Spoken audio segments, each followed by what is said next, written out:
सत श्री अकाल जी साਰਿਆਂ ਨੂੰ वेलकम बैक टू सुखी जोबन ब्लॉग्स। गाइस काफ़ी दिनों से मुझे इंस्टाग्राम पे कुछ क्वेश्चन आ रहे थे वेस्टर्न ऑस्ट्रेलिया के रिगार्डिंग कि उनका बताएं क्या स्टेट का बॉर्डर खुलने का क्या सिनेरियो है।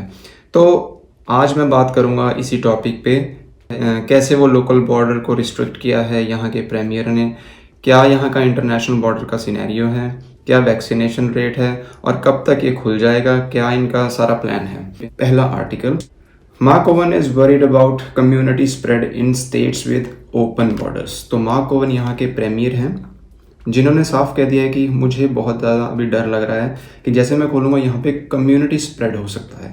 तो ये शुरू से ही बहुत कॉन्शियस रहे हैं and WA will not open up until the vaccine rate is at least 80%। तो जैसे ही आपको पता ही है ज़्यादातर न्यू साउथ वेल और विक्टोरिया एक दिन पहले 2 दिन पहले ही खुला है 1 नवंबर से, लेकिन वेस्टर्न ऑस्ट्रेलिया ने अभी तक अपना स्टांस क्लियर नहीं किया है क्योंकि यहाँ पे जो वैक्सीनेशन रेट है बहुत कम। वो भी हम देख लेते हैं कि वैक्सीनेशन का क्या है परसेंटेज। यहाँ पे 78% of people had there first dose and about 63.3% of people जो डबली वैक्सीनेटेड हैं।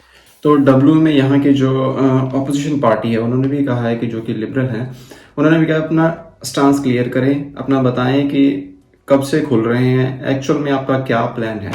तो मार्क ओवन ने कहा है कि ये क्रिसमस से पहले तो बिल्कुल नहीं खोलने जा रहे और जो जो स्टेट्स क्रिसमस से पहले खोलेंगे उन्हें भी ये कैटेगराइज कर देंगे कि डिफरेंट कैसे उनको डिफरेंट जुरिस्डिक्शन बनाई है। एक्चुअली यहाँ पे जुरिस्डिक्शन का मतलब है कि इन्होंने डिवाइड कर दिए हैं कि जैसे new south well and Victoria को इन्होंने डाला है एक्सट्रीम हाई रिस्क जुरिस्डिक्शन। तो वहाँ से इन्हें बहुत ज़्यादा यहाँ पे लगता है कि कोविड के आने के ज़्यादा आसार हैं, तो ये वहाँ से लोगों को ज़्यादा रिस्ट्रिक्ट करेंगे। फिलहाल northern territory, south Australia, Queensland and Tasmania, तो ये जो 4 स्टेट हैं सो इनको डाल रखा है लो रिस्क जुरिस्डिक्शन में। लास्ट ट्यूसडे एक न्यूज़ आई थी क्वींसलैंड की, तो वो अपने बॉर्डर्स को खोलने जा रहे हैं 23 नवंबर से। सो 23 नवंबर अभी क्रिसमस दिसंबर में होती है, लेकिन उन्होंने बोला कि हम क्रिसमस से पहले खोल दें क्योंकि आप देखिए न्यू साउथ वेल जो है वो क्लोजर पड़ता है क्वींसलैंड के और टैस्मेनिया के। ये जो 2 स्टेट्स हैं इवन कि साउथ ऑस्ट्रेलिया भी, तो ये सारी जो स्टेट हैं ये क्लोजर हैं सिडनी एंड मेलबर्न के और ये ज़्यादा डिपेंड करते हैं अपने टूरिज्म के लिए इन न्यू साउथ वेल और विक्टोरिया पे। तो इनको अपने बॉर्डर्स खोलने ही पड़ेंगे। लेकिन वेस्टर्न ऑस्ट्रेलिया के सिनेरियो जो बहुत अलग है, बिल्कुल एक अलग सा स्टेट है। आप देख सकते हैं मैप में बिल्कुल बहुत ज़्यादा दूर जाके है, तो इन्हें कोई ज़्यादा फर्क नहीं पड़ता इस चीज़ से, टूरिज्म से। और ये क्योंकि वहाँ से लोग इतने डायरेक्टली आते भी नहीं हैं, तो इन्होंने कहा है कि हम क्रिसमस से पहले नहीं खोलेंगे। एक और रीज़न बताया कि मार्क ओवन ने इससे पहले इसलिए नहीं खोलना चाहते क्योंकि हम नहीं चाहते कि हम लोगों को रिस्ट्रिक्ट करें बार्स में, क्लब्स में, रेस्टोरेंट्स में बाहर घूमने से। ये नहीं रूइन करना चाहते अपने फेस्टिव सीजन। और मैं आपको वैसे बता देता हूँ पर्थ जो है 2021 की वर्ल्ड की 6th बेस्ट सिटीज में चुनी गई है जहाँ पे अच्छा लाइवलीहुड है। क्योंकि यहाँ पे जो कोरोना वायरस, आपको पता है पूरी दुनिया में कितने जगह पे लॉकडाउन हुए, कितने दिन लोग बाहर नहीं निकल पाए, लेकिन यहाँ पे आपको मैं गिन के बता रहा हूँ, मैं 2.5 साल से यहाँ पे हूँ जब से कोविड है, तो सिर्फ 3 वीक का यहाँ पे लॉकडाउन हुआ है। 3 वीक का मतलब हमने सिर्फ 3 हफ्ते ही मास्क पहना है। तो और ये नहीं चाहते कम्युनिटी स्प्रेड हो यहाँ पे, तो इसलिए ये थोड़ा अभी रिस्ट्रिक्ट कर रहे हैं। जब तक इनकी वैक्सीनेशन रेट 80% नहीं हो जाती तो ये बॉर्डर को नहीं ओपन करेंगे।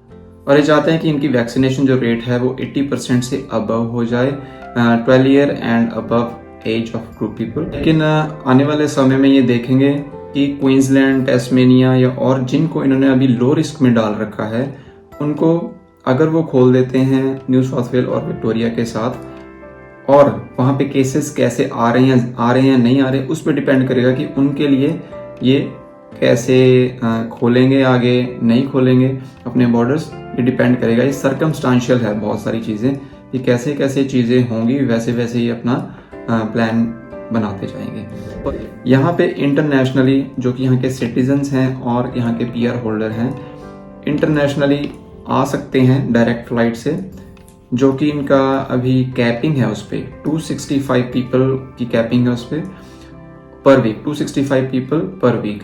लेकिन आने वाले समय में जब इनकी वैक्सीनेशन रेट आज है इनकी 63%, जब इनकी 70% हो जाएगी तकरीबन 10-15 दिन के बाद, तो ये क्या करेंगे, उस कैपिंग को बढ़ाएंगे। तो ये इन्होंने कहा, मार्कोवा ने एक और न्यूज़ आई थी 565 कुछ कर देंगे उसे। तो ये कैपिंग को बढ़ाएंगे धीरे धीरे अपने सिटीजन्स के लिए। कुछ लोग सोच रहे हैं कि अगर उन्होंने वेस्टर्न ऑस्ट्रेलिया में आना है तो वो सिडनी को या फिर मेलबर्न को एज ए गेटवे यूज़ कर सकते हैं कि नहीं। लेकिन आपको मैं पहले बताया कि ये जो सिडनी एंड मेलबर्न है इसे हाई रिस्क में इन्होंने रखा है, हाई रिस्क जुरिस्डिक्शन में रखा है, तो उनके लिए बिल्कुल बंद है, ये बिल्कुल नहीं आने देंगे वहाँ से। जो भी आएगा, एक यहाँ पे इन्होंने सिस्टम बनाया है G2G पासेस का, जिनके पास होगा उनको ही हम अपनी एंट्री देंगे और देखेंगे कि कैसे कैसे आप क्वारंटीन होके आ रहे हैं, आपने अपना नेगेटिव टेस्ट है या नहीं है, वो सारी चीज़ें तो हैं। बड़े ही कंट्रोल्ड वे से ये चाहते हैं कि खोलना, ये नहीं चाहते कि कहाँ पे सामना करें कोविड-19 का।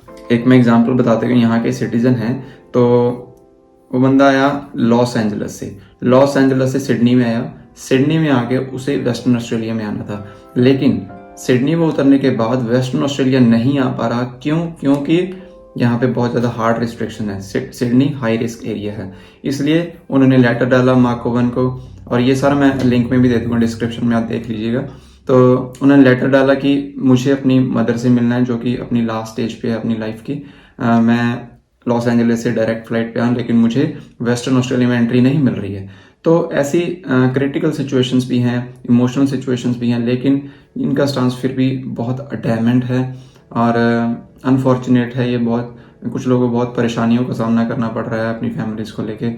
वही बात कहते हैं कि हम अपनी कम्युनिटी को थ्रेट में नहीं डाल सकते कि एक व्यक्ति की वजह से सारी कम्युनिटी इन्फेक्ट हो, तो ये थोड़ा ज़्यादा कॉन्शियस है।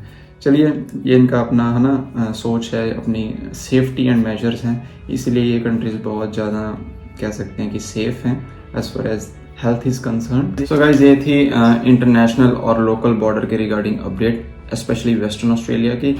लेकिन बात करें स्टूडेंट की, इन्होंने अभी तक कोई भी प्लान सबमिट नहीं किया है फेडरल गवर्नमेंट को, और आने वाले समय में यानी कि फेब इनटेक मेरे हिसाब से यहाँ पे पॉसिबल नहीं होगा। लेकिन देखते हैं दिसंबर तक क्या न्यूज़ आती है। तो धीरे धीरे अगर इनका पायलट प्रोजेक्ट भी आता है दिसंबर में, क्योंकि अभी तक सिटीजन्स एंड परमानेंट रेजिडेंट्स को ही ये अभी टारगेट कर रहे हैं इसमें बुलाने के लिए, और धीरे धीरे स्टूडेंट्स को भी करेंगे। यहाँ बड़ी अच्छी यूनिवर्सिटीज़ हैं, ECU, UWA and Curtin university, बहुत अच्छी यूनिवर्सिटी हैं। कभी नेक्स्ट टाइम इन यूनिवर्सिटीज़ पे भी ब्लॉग होगा, कौन से कोर्सेज चूज़ करने चाहिए। और अगर आपको ये वीडियो अच्छी लगी हो, कुछ आपने सीखा हो, कुछ आपको इन्फॉर्मेटिव लगा हो, तो लाइक शेयर एंड सब्सक्राइब ज़रूर कर लें, और नेक्स्ट टाइम के लिए बेल आइकन ज़रूर दबा दें, सो दैट कि अपडेट है जो जल्दी से जल्दी आप तक पहुंच जाए। मिलते हैं नेक्स्ट वीडियो के साथ, तब तक के लिए स्टे हेल्दी, स्टे हैप्पी।